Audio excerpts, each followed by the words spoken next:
Welcome to E7 TV. నా పేరు శిరీష.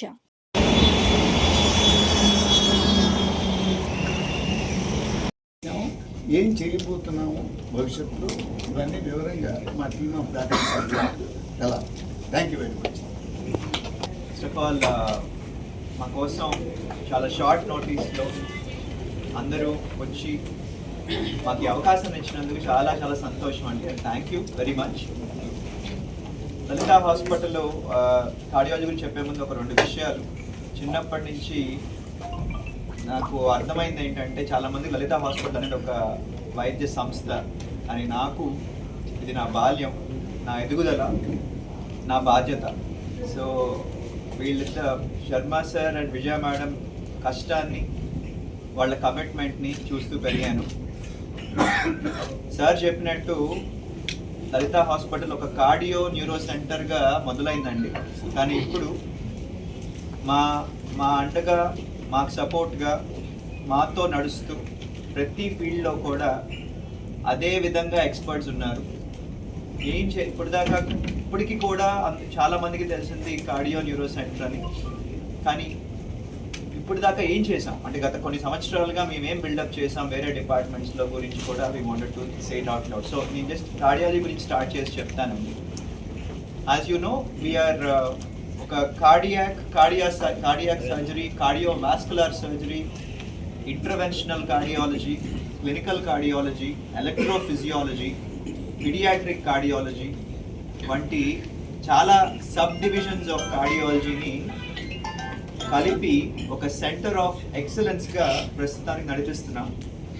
సుమారు 8 ఇన్హౌస్ కార్డియాలజిస్ట్, సుమారు కాదు 8 ఇన్హౌస్ కార్డియాలజిస్టులు, 2 విజిటింగ్ కార్డియాలజిస్టులు, టోటల్గా 10 కార్డియాలజిస్టుల బృందంతో ప్రస్తుతానికి 3 విశాలమైన AI ఇంటిగ్రేటెడ్ క్యాథ్ ల్యాబ్స్తో అడ్వాన్స్ చికిత్సలు అతి చేరువలో తక్కువ ధరలతో అందించగలుగుతున్నాం. ఎందుకంటే మా numbers it speaks for us. గత 3.5 దశాబ్దాలుగా 36 సంవత్సరాలుగా 15 లక్షలకు పైగా రోగులకు సేవలు అందించాం. 1,50,000కు పైగా క్యాథ్ ల్యాబ్ ప్రొసీజర్స్ అంటే ఇంటర్వెన్షనల్ ప్రొసీజర్స్, 8,000కు పైగా సుమారు బైపాస్ సర్జరీలు, 5,000కు పైగా సెరిబ్రోవాస్కులర్ ప్రొసీజర్స్ ఇంటర్వెన్షన్ రూపంలో బ్రెయిన్లో చేసే ప్రొసీజర్స్, 2,000కు పైగా పీడియాట్రిక్ కార్డియాలజీ ప్రొసీజర్స్, 1,000కి పైగా ఎలక్ట్రోఫిజియాలజీ ప్రొసీజర్స్. ఇలాంటివి ఇన్ని చేయగలుగుతున్నామంటే ముఖ్యంగా ప్రజల నమ్మకం, మా మీద అభిమానం, ప్రేమతో పాటు చాలా చేరువలో అందరికీ అందుబాటులో ఉంటున్నామనేది మాకు గర్వకారణం. ఇది గొప్ప విషయం కంటే కూడా మాకు గర్వకారణం, చేయగలుగుతున్నాం. సో ప్రస్తుతానికి కార్డియాలజీ డిపార్ట్మెంట్లో మనకి ఇందాక చెప్పినట్టు 3 క్యాథ్ ల్యాబ్లు, 10 మంది కార్డియాలజిస్టులు, ఎప్పటి నుంచో ఆల్మోస్ట్ 2 సంవత్సరాలుగా ఇంట్రావాస్కులర్ ఇమేజింగ్ అనే ఒక కొత్త మొడాలిటీ ఇంట్రడ్యూస్ చేశాము. మన అందరికీ తెలిసిన 2D యాంజియోగ్రామ్లు, యాంజియోప్లాస్టీ, స్టెంట్లే కాకుండా ఒక కెమెరా లాంటి దాన్ని కొరనరీ ఆర్టరీలో అంటే గుండె యొక్క రక్తనాళంలో పంపించి లోపల నుంచి దాన్ని స్కాన్ చేయడాన్ని ఇంట్రావాస్కులర్ ఇమేజింగ్ అంటారండి. ప్రపంచంలోనే గత 10 ఏళ్ళుగానే స్టార్ట్ అయింది. మన దేశంలో 7 ఏళ్ళ 8 ఏళ్ళుగా ఉంది. గుంటూరులో one of the first institutes మంది స్టార్ట్ చేసిన ప్రైవేట్ ఇన్స్టిట్యూట్స్లో. సో దాని గురించి కొంచెం వివరిస్తాను. 2 మొడాలిటీస్ బేసికలీ. ఐవస్, intravascular ultrasound. ఒక అల్ట్రాసౌండ్ వేవ్స్ రూపంలో ఒక కెమెరాని లోపలికి పంపించి లోపల నుంచి రక్తనాళాన్ని స్కాన్ చేయడాన్ని ఐవస్ అంటారండి. అది యాంజియోప్లాస్టీ స్టెంట్ పెట్టేటప్పుడు చేసే ఒక ప్రక్రియ. దానివల్ల మనకి correct size of the stent పెట్టామా లేదా, అది మంచిగా ఎక్స్పాండ్ అయిందా లేదా స్టెంట్ పెట్టే ముందు వెజల్ని ఇంకా ఏం ప్రిపేర్ చేయాలి, ఏదైనా కాల్షియం లాంటిది ఉండి గట్టిగా ఉంటే రక్తనాళం దాన్ని బ్రేక్ చేసే ప్రక్రియలు, అవన్నీ చేయడానికి చాలా యూస్ఫుల్. దానికి ఒక పై మెట్టు OCT, optical coherence tomography.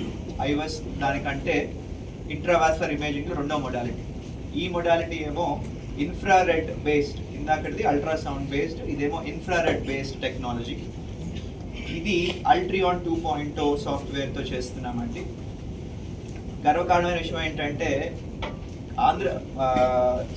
Coastal Andhra Pradesh అంటే నాన్ తెలంగాణ ఆంధ్రప్రదేశ్లో అల్ట్రియాన్ 2.0లు 3 హాస్పిటల్స్లో ఉన్నాయి. ఆ 3 హాస్పిటల్స్ కూడా గుంటూరు డిస్ట్రిక్ట్లోనే ఉన్నాయి. సో దాంట్లో మంది ఒకటి. సో ఈ ఇంట్రావాస్కులర్ ఇమేజింగ్ వచ్చిన తర్వాత చాలా మందికి అసలు ప్రొసీజర్ అనేది కరెక్ట్గా చేసాం అని ప్రూఫ్ నెంబర్స్తో సహా కంటితో చూసే విధంగా, రిప్రొడ్యూసిబుల్ విధంగా, అంటే ఎవరు చూసినా అర్థమయ్యే విధంగా, లాంగ్ టర్మ్ అవుట్కమ్స్ ఈ మొడాలిటీని యూజ్ చేసి చేసిన యాంజియోప్లాస్టీలు అనేది ఎక్కువ కాలం, మామూలుగా స్టెంట్లు అనేవి 10-12 ఏళ్ళ వరకు మనం గ్యారంటీ ఇస్తాం. దీనివల్ల లైఫ్ లాంగ్ కూడా గ్యారంటీ ఇవ్వగలిగిన ఛాన్స్ ఉన్నాయి as per the data in the world. నా ఇవి కాకుండా అడ్వాన్స్డ్ ఎథిరెక్టమీ ప్రొసీజర్స్, అంటే రక్తనాళాన్ని, గుండె యొక్క రక్తనాళాన్ని కానీ ప్రిపేర్ చేయడానికి ఇంత ముందాక బెలూన్స్ మాత్రమే ఉండేవండి. ఇప్పుడు ఎథిరెక్టమీ డివైసెస్, ఇందాక చెప్పినట్టు కాల్షియం లాంటిది బ్రేక్ చేయాలి అంటే లోపల ఒక డ్రిల్ లాంటిది పెట్టి, చిన్న డైమండ్స్తో చేసిన ఒక డ్రిల్ లాంటిది పెట్టి కూడా దాన్ని బ్రేక్ చేసి రక్తనాళాన్ని ఎక్స్పాండ్ చేసి, కట్టింగ్ బెలూన్స్ వంటి అడ్వాన్స్డ్ బెలూన్స్ యూజ్ చేసి రక్తనాళాన్ని ప్రిపేర్ చేసి మంచిగా ఎక్స్పాండ్ చేసే ప్రక్రియలు కూడా చేస్తున్నాము. స్టెంటుల కంటే కూడా నెక్స్ట్ వచ్చిన జనరేషన్లో వచ్చిన టెక్నాలజీ డ్రగ్ బెలూన్స్, మందు పూత పూసిన బెలూన్స్. ఇప్పుడు మీరు చాలా మందికి చూస్తున్నారు 20 ఏళ్ల వయసులో కూడా హార్ట్ అటాక్లు వస్తున్నాయి. 27, 25, మా హాస్పిటల్లో అయితే 18 వయసుల వాళ్ళకి కూడా వచ్చింది. సిగరెట్ వల్ల అవ్వచ్చు, ఫ్యామిలీ హిస్టరీ వల్ల అవ్వచ్చు. కానీ అలాంటి వాటికి మనం స్టెంట్ పెడితే 18-20 ఏళ్ళ వయసులో స్టెంట్ పెడితే వాళ్ళకు ఉండే 60 ఏళ్ళు 70 ఏళ్ళ వయసులో ఖచ్చితంగా అది పూసుకుపోయే అవకాశం ఎక్కువ, సైడ్ ఎఫెక్ట్స్ ఎక్కువ. సో ఇలాంటి వాళ్ళ కోసం వచ్చిన కొత్త టెక్నాలజీ, లేదా మరీ వృద్ధులకి స్టెంట్ పెడితే రిస్క్, తలలో బ్లీడింగ్ వచ్చే రిస్క్ మందుల వల్ల అనే వృద్ధులకి కొత్తగా వచ్చిన టెక్నాలజీ డ్రగ్ కోటెడ్ బెలూన్స్. ఒక స్టెంట్ ఒక ఫారెన్ పదార్థం ఏమి బాడీలో ఉండాల్సిన అవసరం లేకుండా రక్తనాళాన్ని ప్రిపేర్ చేసి దానికి మందుతో కోటింగ్ ఇవ్వటం మాత్రమే చేసి, స్పెషల్ మందు బెలూన్స్తో బెలూన్ బయటికి లాగేస్తాం. సో పుట్టుకతో రక్తనాళం ఎట్లయితే ఉందో అలా రక్తనాళాలు ఉంటాయి. చివరి పాయింట్, రక్తనాళ జబ్బు అనేది గుండెలోనే కాదు, బాడీ, బ్రెయిన్ నుంచి కాళ్ళ దాకా ఉంటుందండి. మనం గుంటూరులో స్టార్ట్ చేసిన one of the leading branches endovascular branch.